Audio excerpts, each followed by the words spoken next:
¿Cuánto vale realmente ese celular? ¿O una casa? ¿O un auto?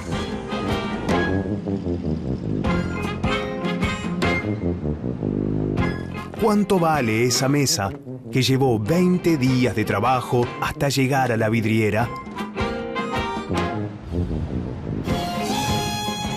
El precio de un bien o producto va a depender del momento y el lugar en el que se quiera vender o comprar. Un ámbito al que se llama mercado. Pero ¿de qué manera se define un precio? ¿Quién maneja el mercado? O mejor dicho, ¿quién decide el valor de todas las cosas?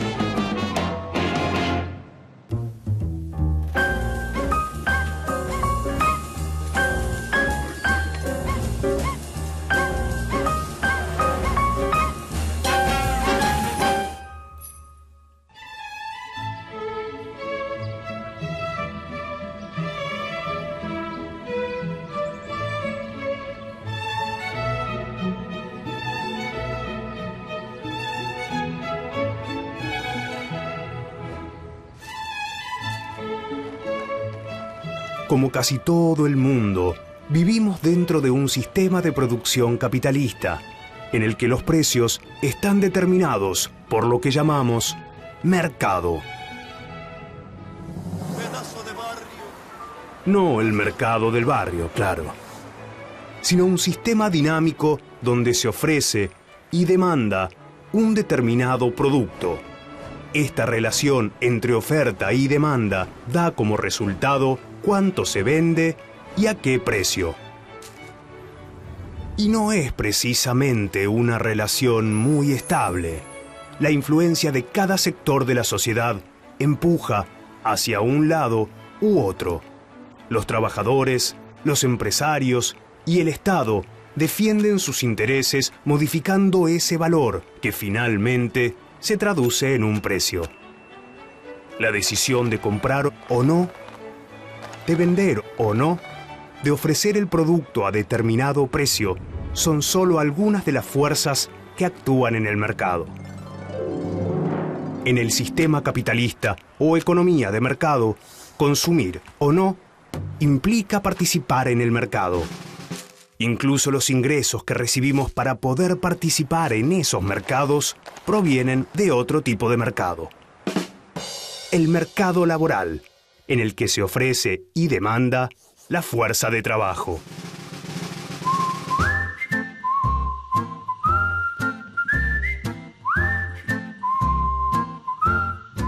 Hoy vemos todo esto como algo común, pero no siempre fue así. Existen y han existido otros sistemas económicos con normas muy distintas para determinar el precio de las cosas, sin necesariamente la intervención del mercado.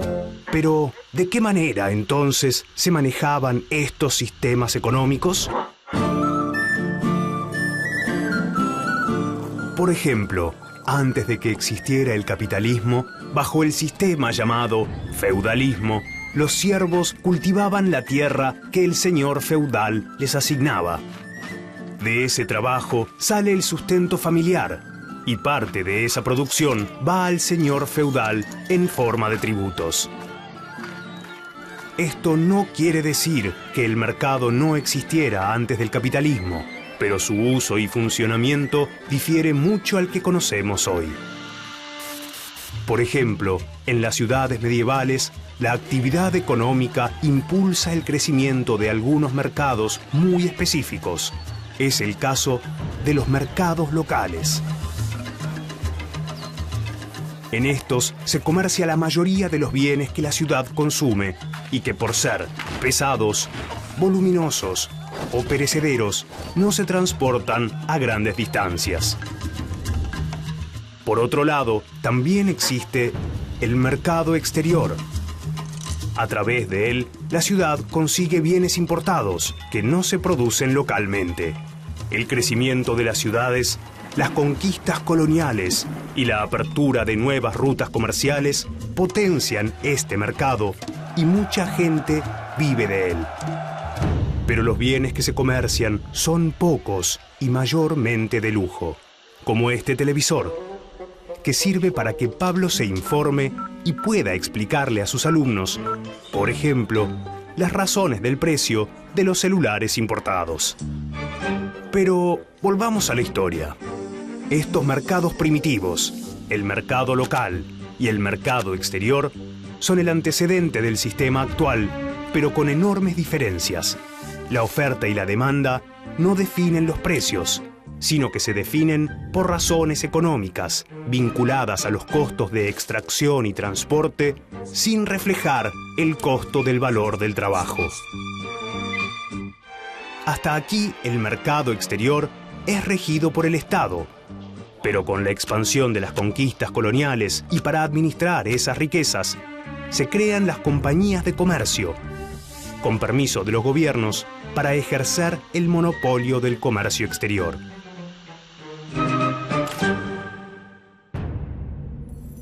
El excedente de las riquezas y la llegada en el siglo XVIII de la Revolución Industrial anuncian el nacimiento de un nuevo sistema económico: el capitalismo.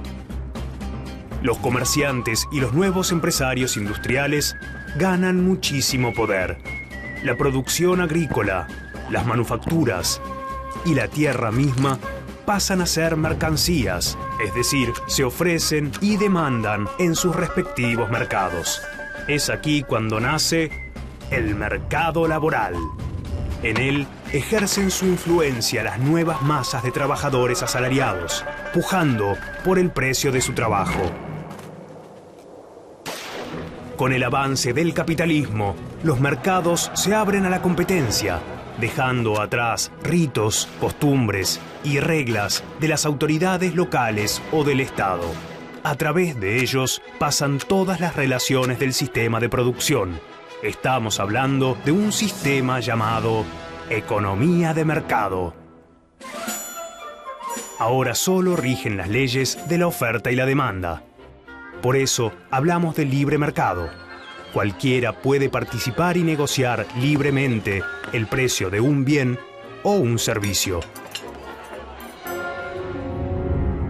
Bueno, no cualquiera puede participar, ni el mercado es tan libre. El equilibrio entre el poder de oferentes y demandantes no se cumple. Veamos por qué.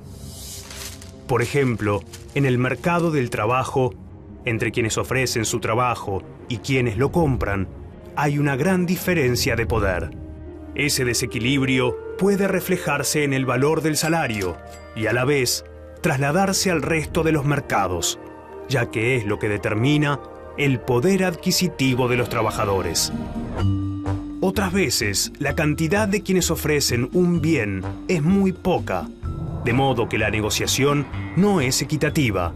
Al ser pocos los productores, pueden ponerse de acuerdo y no permitir una libre negociación. El caso extremo es el de los monopolios, donde por haber un solo oferente, este tiene el poder de manejar el precio y las cantidades de un producto a su antojo para su propio beneficio. Es en estos casos donde las leyes del mercado deben ser contrapuestas por otras fuerzas, como el Estado o los sindicatos en el mercado laboral. De esta forma, se puede restablecer el equilibrio y evitar abusos por parte de los que poseen los medios de producción.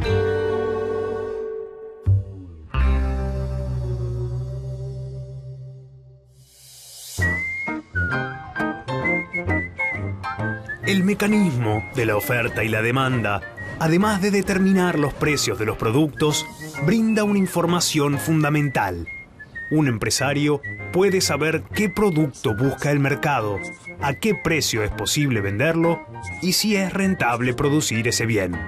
A su vez, un consumidor puede saber si comprar ese producto o qué precio debe tener su trabajo para poder conseguir el dinero para comprar las cosas que quiere o necesita.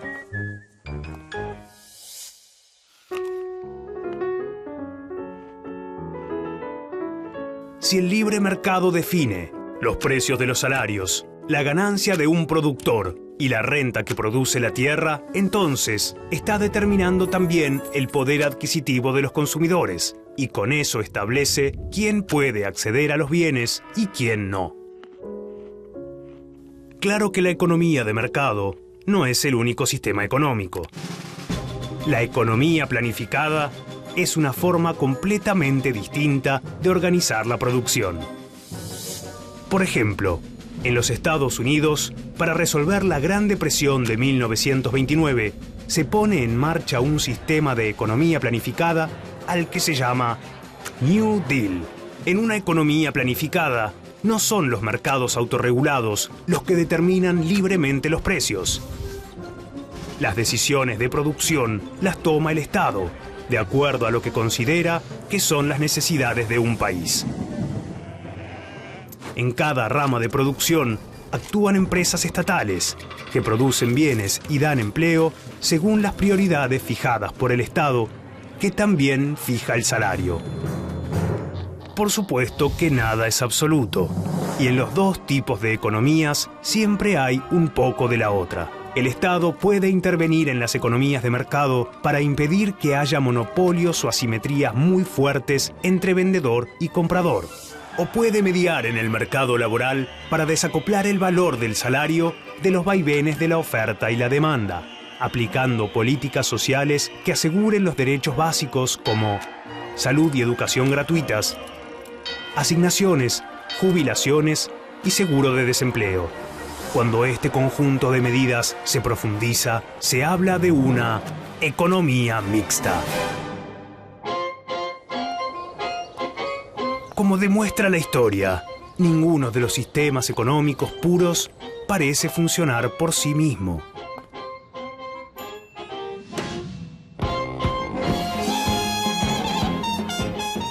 Para que los precios sean justos y equilibrados, deben ser regulados por distintas fuerzas. Así se impiden los abusos de poder de cualquiera de ellas, beneficiando a la población entera.